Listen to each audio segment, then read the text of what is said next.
En marge du Forum Innovade, ici à l'ENSER Matmeka, avec Nicolas Bournet. Bonjour. Bonjour Benoît. Vous êtes le fondateur, le président d'une société qui s'appelle NFC Interactive. En quelques mots, si j'étais un investisseur, comment pitcheriez-vous NFC Interactive? Donc NFC Interactive est une société récente créée en juin 2014 qui propose des solutions globales à ses clients, plutôt des grands comptes industriels. Solutions globales interagissant entre des objets connectés, des protocoles de communication et une interface d'administration et un back-office. Donc nous pouvons leur proposer une solution complète leur permettant d'avoir le bureau sur le terrain et le terrain au bureau. Donc très concrètement, ça veut dire qu'on met des petites balises NFC partout? Des balises NFC, ça peut être des capteurs, ça peut être des boîtiers beacon, différents types de capteurs. Nous pouvons concevoir nous-mêmes des capteurs avec des cartes électroniques et fabriquer des box à la demande pour nos clients. Et tout se parle, c'est-à-dire que partout où on passe, tout peut interagir? Tout peut interagir avec la personne, avec le lieu, avec l'objet, avec la machine. Et nous faisons bien évidemment la collecte et l'analyse de data dans le but de pouvoir faire du préventif à terme. Ces produits-là, vous les adressez à un marché qui est... Est-ce qu'on arrive à le quantifier, à l'estimer? C'est un marché mondial, ça Ouais, c'est une bonne nouvelle. C'est un marché d'abord... On dit que les objets connectés seront partout. Voilà, local et national pour nous, mais aussi un marché mondial. Nous avons une très très forte expertise puisque nous appuyons sur le laboratoire bordelais de recherche informatique qui dépend du CNRS. Et cette expertise-là nous permet justement d'anticiper aussi les futures technologies, comme par exemple à l'heure actuelle le Li-Fi, qui est le Wi-Fi par la lumière. D'accord.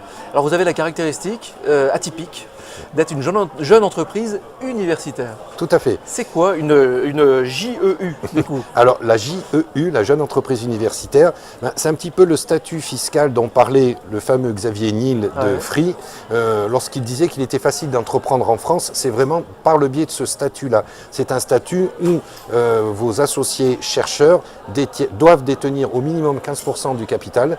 Et ce statut-là vous permet de faire de la recherche et développement sans avoir à la justifier. C'est de nature dans l'entreprise.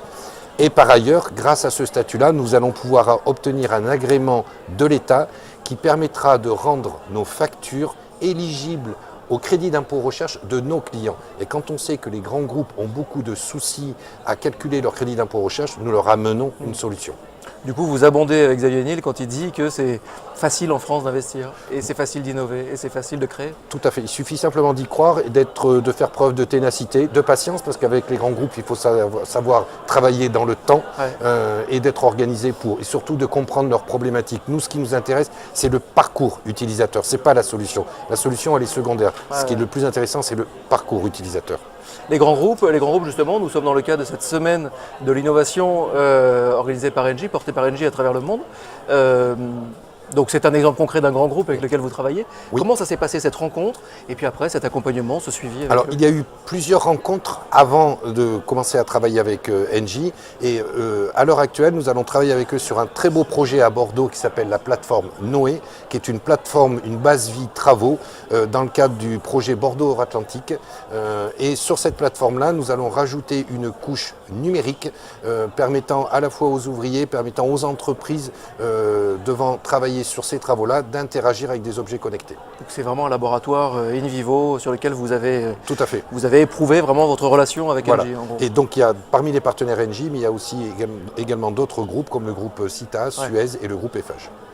Les prochaines étapes, les moments clés, avec des chiffres clés, c'est quoi dans les prochaines années pour vous? Alors les moments clés, nous en vivons un à l'heure actuelle, puisque nous avons fait une première clôture de compte avec un chiffre d'affaires de 80 000 euros. Cette année, nous allons en faire presque 500 000. L'année prochaine, presque 2 millions par rapport aux différentes commandes que l'on a. On a déjà des contacts à l'étranger, en Afrique et aux États-Unis. Donc ça sera plutôt 2018-2019, la partie export.